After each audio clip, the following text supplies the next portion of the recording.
Islamic lifestyle হচ্ছে যে lifestyle কোরআন সুন্নাহ থেকে উৎসারিত এবং যে লাইফস্টাইল হচ্ছে এন্ডোর্সড বাই ইসলাম, যে লাইফস্টাইল আমাদের প্রিয় নবী মুহাম্মদুর রাসূলুল্লাহ সাল্লাল্লাহু আলাইহি ওয়া আলিহি ওয়াসাল্লাম তিনি নিজে লিড করে দেখিয়েছেন আমাদেরকে, এটাই হচ্ছে ইসলামিক লাইফস্টাইল। আই রিপিট, যে লাইফস্টাইল কোরআন সুন্নাহ থেকে উৎসারিত, যেই লাইফস্টাইলকে ইসলাম এন্ডোর্সড করে এবং যে লাইফস্টাইল আল্লাহ রাসূল সাল্লাল্লাহু আলাইহি ওয়া আলিহি ওয়াসাল্লাম আমাদেরকে তিনি লিড করে দেখিয়েছেন, এটা একটা কমপ্লিট প্যাকেজ, একটা হোলিস্টিক প্রজেক্ট। এখানে কাটছাট করার সুযোগ নেই, মানে পিক অ্যান্ড চুজ করার সুযোগ নেই। আমার পুরো জীবনটাকেই ইসলামে অনুশাসন দিয়ে যদি আমরা পরিচালিত করি, ইসলামের ছাঁচে যদি সাজাই, সেটা হবে ইসলামিক লাইফস্টাইল। এখানে পিক অ্যান্ড চুজের কোনো সুযোগ নাই। মানে মুসলিম হইলে পার্ট টাইম মুসলিম হওয়া যায় না, ফুল টাইম মুসলিম হইতে হয়। মানে জীবনের প্রতিটা অঙ্গনে ইসলামকে আমাদের প্র্যাকটিস করতে হবে, কারণ আমরা জানি ইসলাম মানে হচ্ছে complete submission to the order of Allah, to the wish of Allah. কোনো যদি কিন্তু তবে ছাড়া আল্লাহর আদেশের সামনে নিজেকে উজাড় করে দেওয়ার নাম হচ্ছে ইসলাম।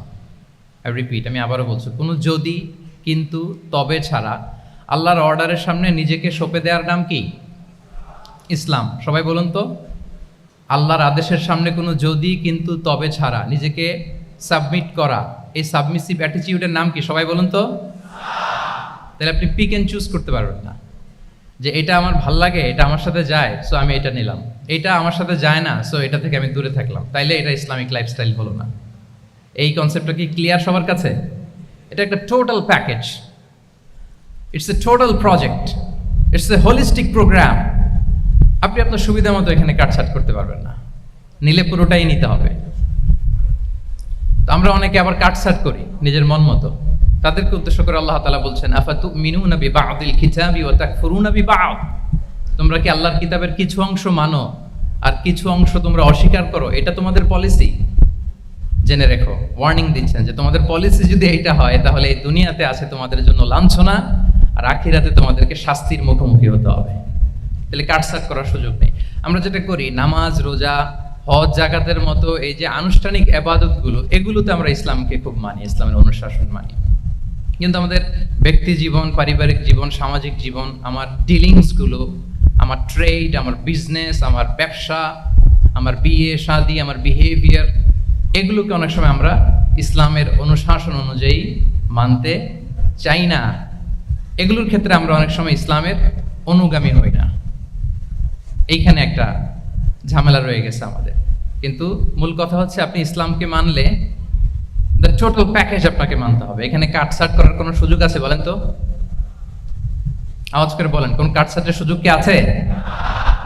কারণ কমপ্লিট প্যাকেজ, কমপ্লিট প্যাকেজ। জীবনের প্রতিটি অঙ্গনকে ইসলামের অনুশাসন দিয়ে সাজানো, বা জীবনের প্রতিটি অঙ্গনে ইসলামকে অনুশীলন করার নামই হচ্ছে ইসলামিক লাইফস্টাইল। মূলত ইসলামই একটা lifestyle. Islam is not merely a set of beliefs and rituals, rather it's a lifestyle. ইসলাম নিজেই একটা lifestyle that emphasizes justice, spirituality, integrity and modesty. আপনি যদি নিতে চান, আপনাকে পুরোটাই নিতে হবে, তাহলে কাটছাট করার সুযোগ নেই। এটা হচ্ছে প্রথম, first and foremost reminder tonight, যে ইসলাম একটা টোটাল প্যাকেজ, একটা কমপ্লিট প্রোগ্রাম, একটা হোলিস্টিক প্রোগ্রাম। এখানে পিক অ্যান্ড চুজ করতে পারবো না আমরা।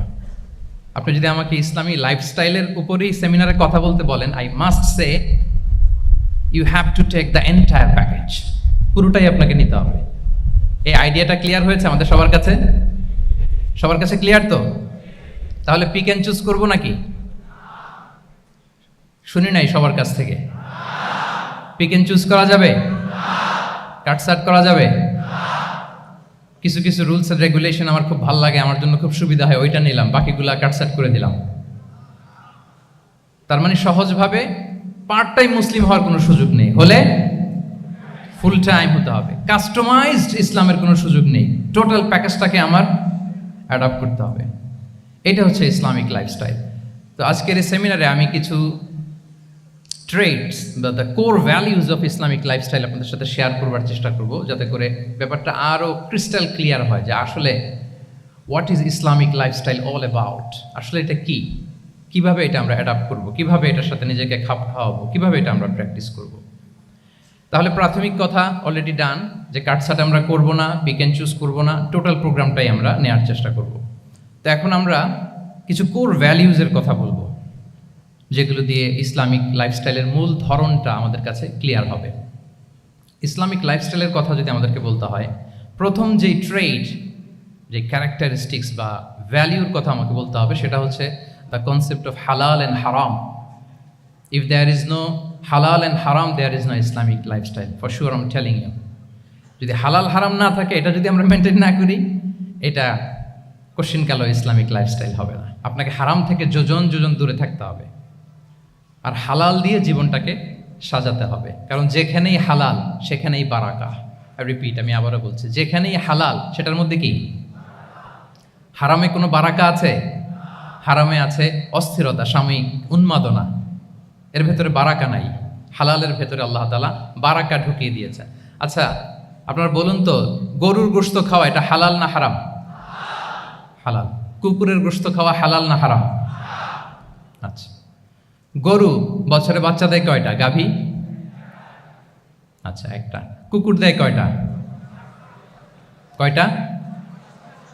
7টা, 8টা, 10টা? ফ্যামিলি প্ল্যানিং নাই তো? দেদারসে দিচ্ছে। আচ্ছা, গরু হালাল, কুকুর হারাম। গরু বাচ্চা দেয় কয়টা? কুকুর দেদারসে দিচ্ছে। তারপরেও বলেন, আমাদের এই যে বাংলাদেশে আমাদের কুরবানির ঈদে লক্ষ লক্ষ গরু জবাই হয়, বিয়ের অনুষ্ঠানগুলোতে এত গরুর গোশত আমরা খাই, প্রতিদিনের চাহিদা মেটানোর জন্য তো কত গরু কুরবানি করা হয়। এরপরে বলেন, বাংলাদেশে গরু বেশি না কুকুর বেশি? সবাই বলেন, গরু বেশি না কুকুর বেশি? কারণ কি? হালাল।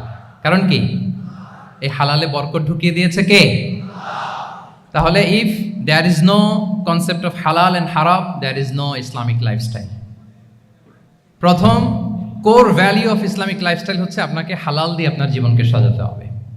লা ইয়াদখুলুল জান্নাতা জাসাদুন গুযিয়া বিল হারাম। হারাম খেয়ে বর্ধিষ্ণু যে দেহ, সে দেহ আল্লাহর জান্নাতে প্রবেশ করবে না। মানে whatever you consume, it should be হালাল। এটা হালাল হইতে হবে।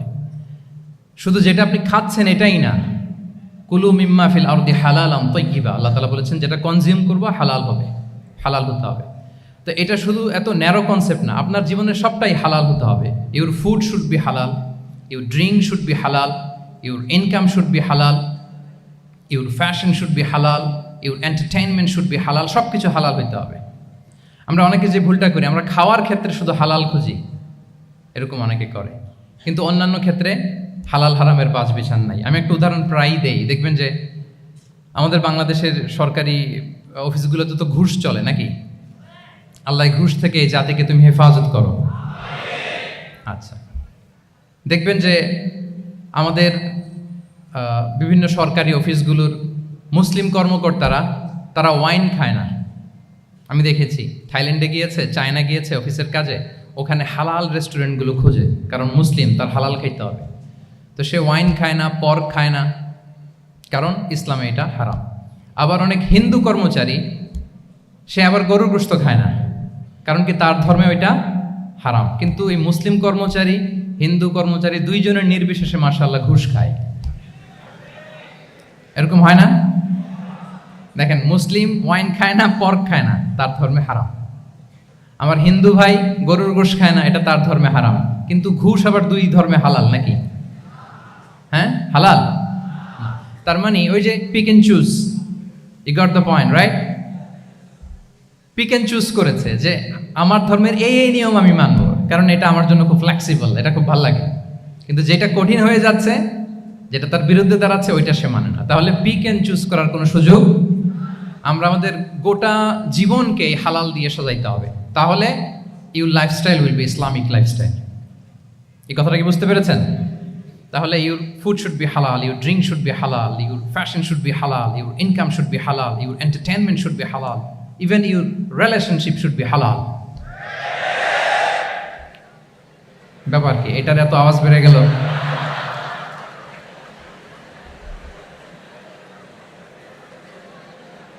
এটা কমন পড়ে গেছে নাকি? আচ্ছা বলেন, হালাল রিলেশনশিপ কোনটা বলেন? এই যে, এই তো আসল জায়গায় হাত দিছি বোধহয়। আমাদের শিক্ষার্থী বন্ধুদের মধ্যে বিবাহিত আছি আমরা? হ্যাঁ, কারা কারা আছি দেখি তো।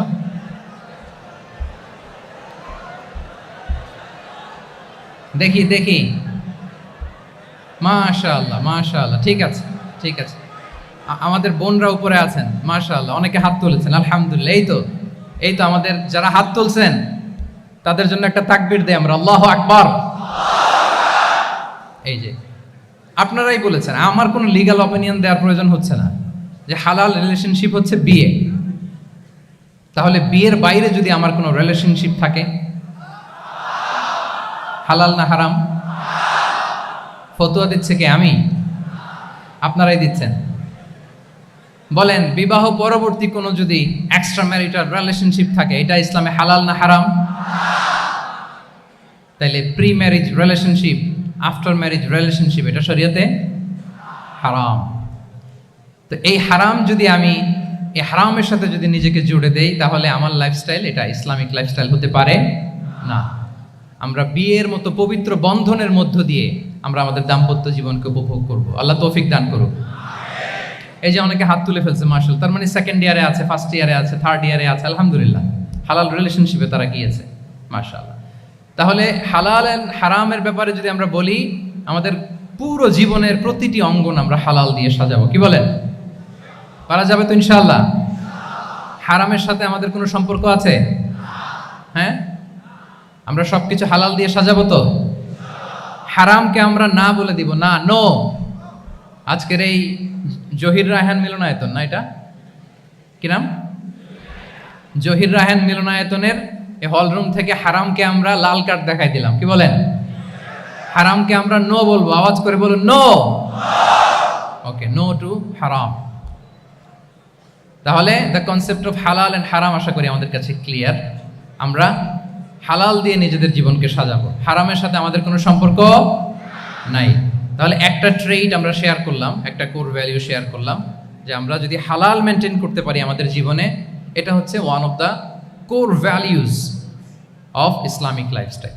2 নম্বর হচ্ছে, ইসলামিক লাইফস্টাইলটা বেসিকলি এটা একটা প্রোডাক্টিভ লাইফস্টাইল। মানে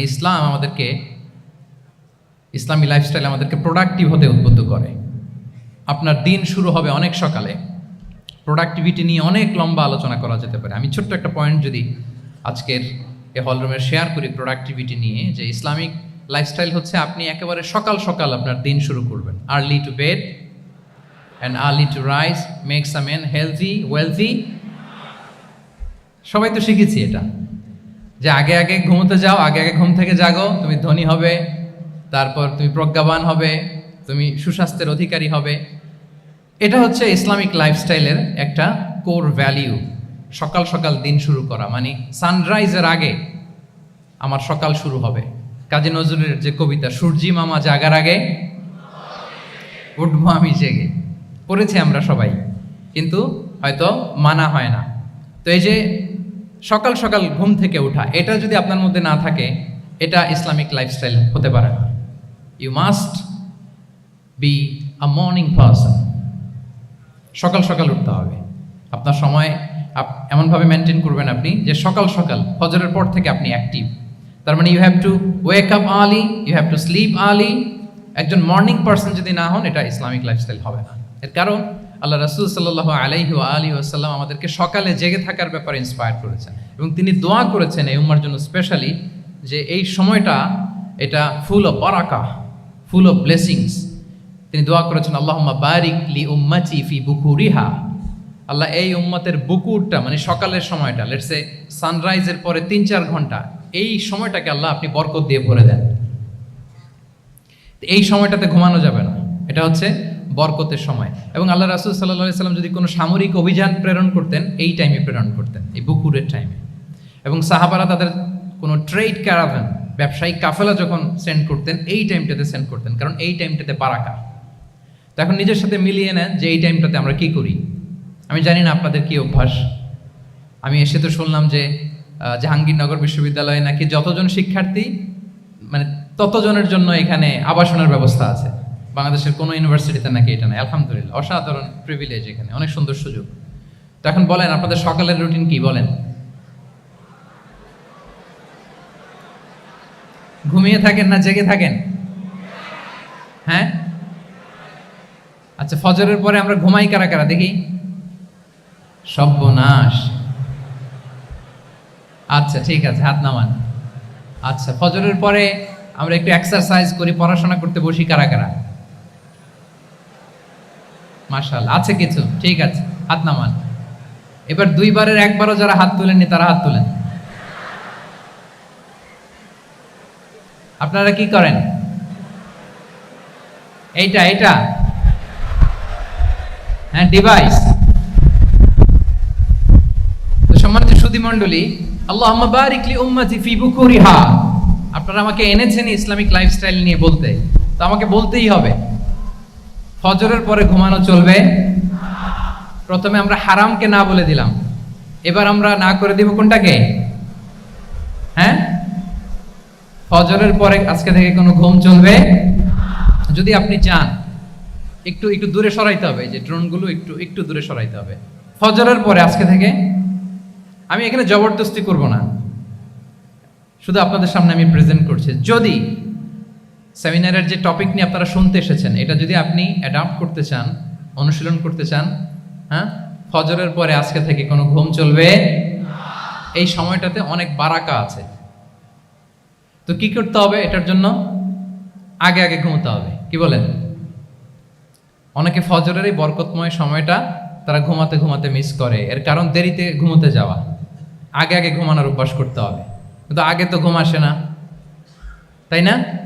এই যে ডিভাইস আমাদেরকে ঘুমাতে দেয় না, আমাদের শান্তির ঘুম কেড়ে নিছে এই ডিভাইস।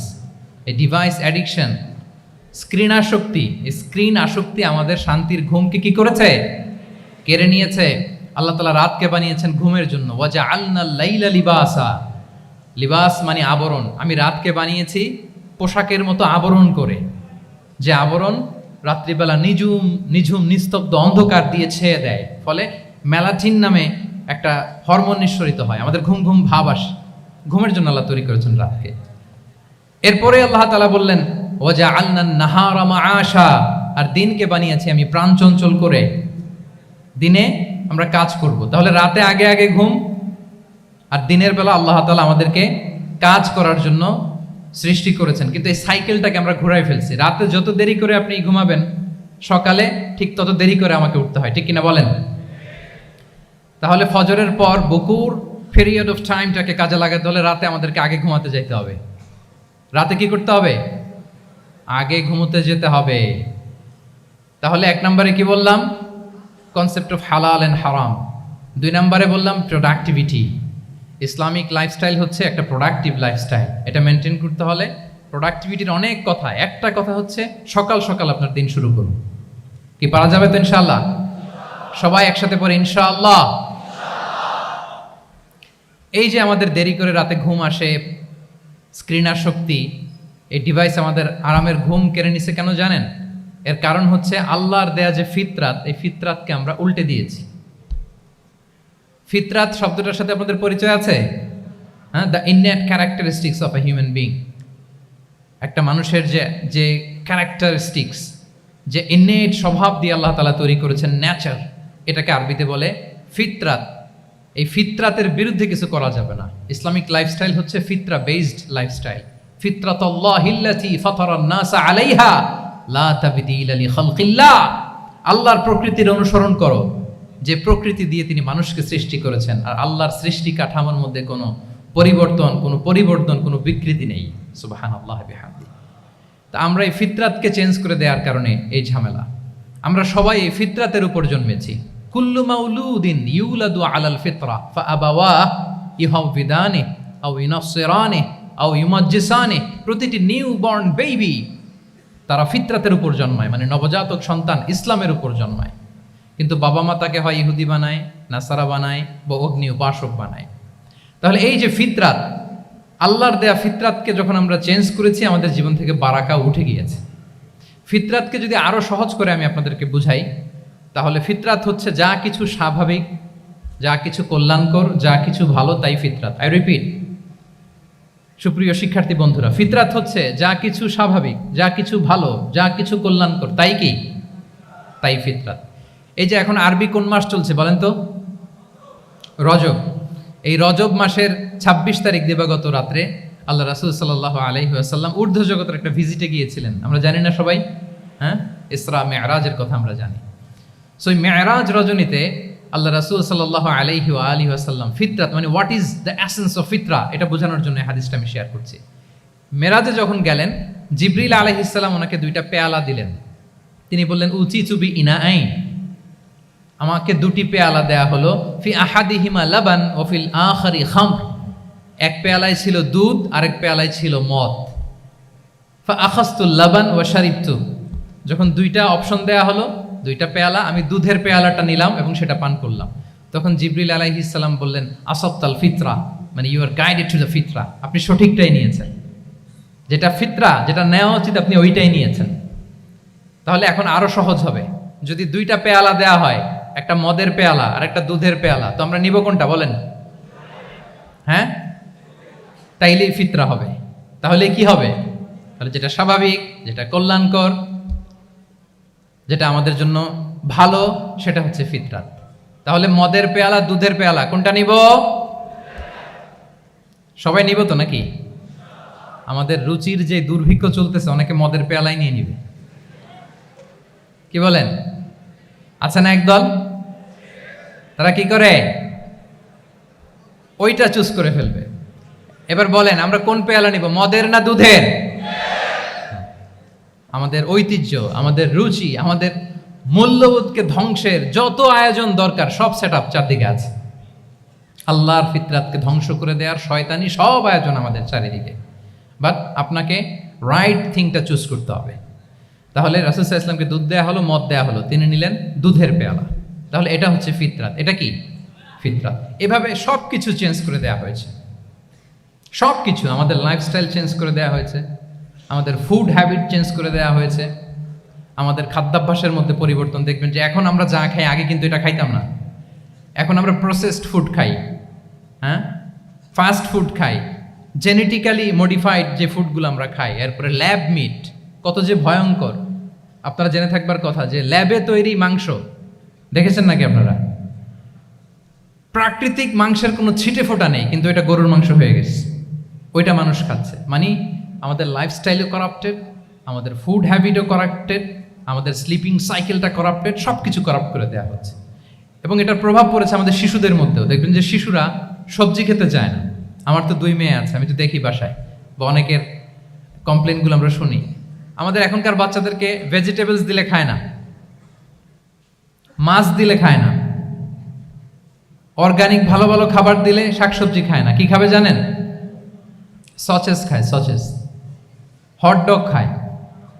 হ্যাঁ, ওই যে আপনি অর্ডার দিয়ে বার্গার এনে দিবেন, পিৎজা এনে দিবেন, ওইটা খাবে।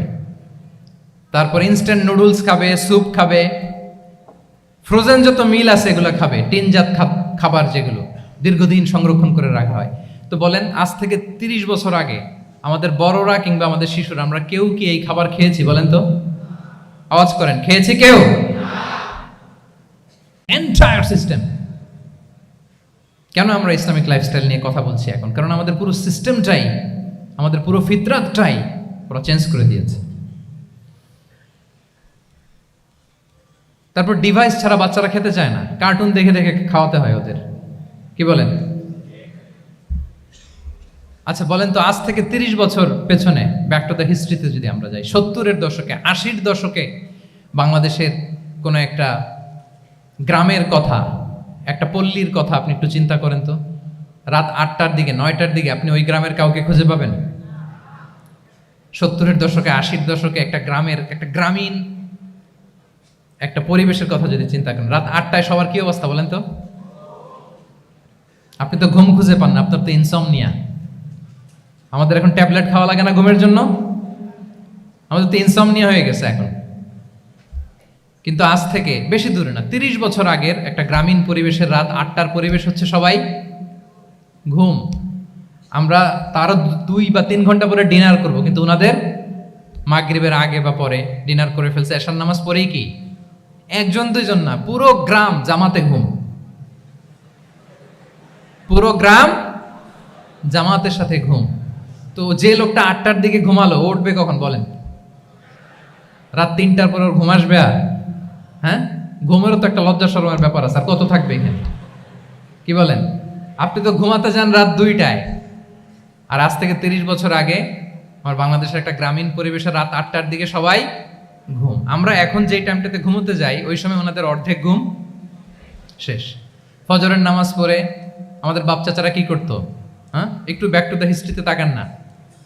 ফজরের নামাজ পড়ে এক বল পান্তা ভাত খাইতো। আমরা তো এখন এতটুকু খাইলে আমাদের এটা বার্ন করার জন্য দৌড়াইতে হয় 5 কিলো, জিমনেশিয়ামে যাইতে হয়, কত আয়োজন, কত ওয়ার্কআউট করা লাগে।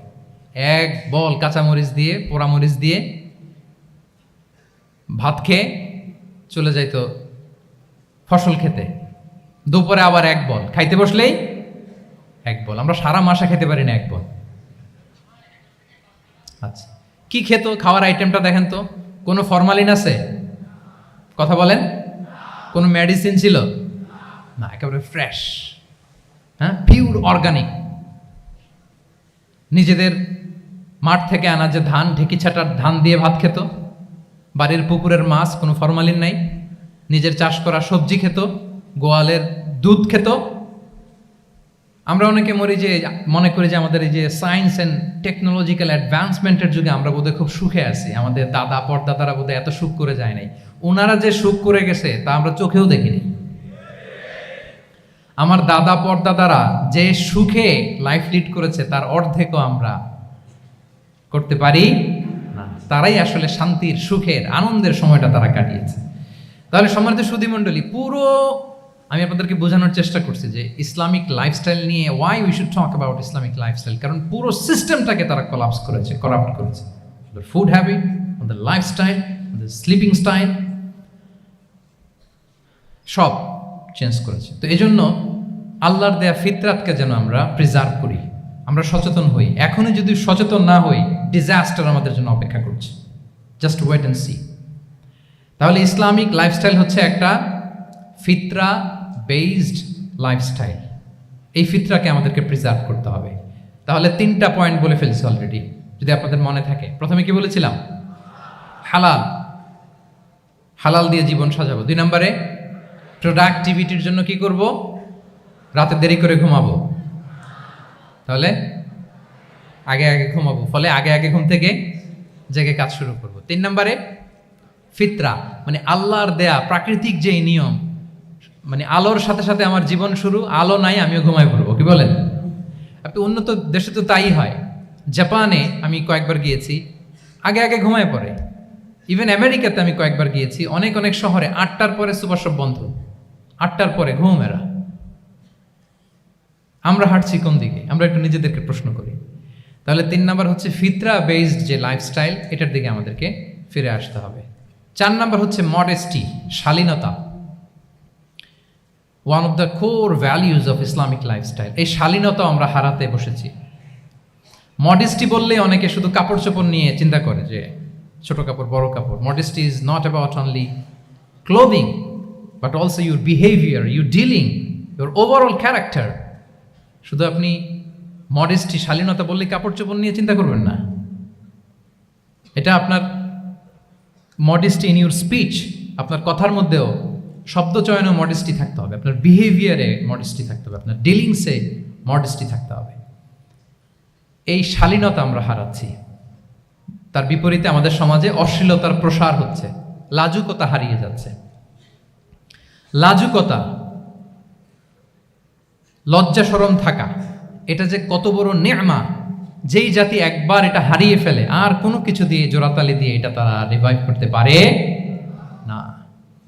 এই যে ওয়েস্ট তো এখন যা যা আমাদেরকে শিখাইছে, যেটাকে আমরা স্ট্যান্ডার্ড মনে করি, আবার তারা ফিরতেছে। এই যে ডিভাইসের কথা বলছি না, আপনি অস্ট্রেলিয়ার খোঁজ খবর নেন, যারা খোঁজ নিয়েছেন তারা জানেন। আন্ডার 16 কোনো বাচ্চা সোশ্যাল মিডিয়া ইউজ করতে পারে না অস্ট্রেলিয়াতে। 1 মাস অ্যাপ্লাই করে, কান্ট্রি ওয়াইড অ্যাপ্লাই করে দেখায় ফেলছে। Facebook, including Facebook, WhatsApp, Twitter, TikTok, 10টা অ্যাপস যেগুলো বাচ্চাদের মধ্যে এডিকশন নিয়ে আসে, এগুলো সব বন্ধ। জানেন এই নিউজটা? জানেন? মানে ফিরতেছে, উল্টা ফিরতেছে।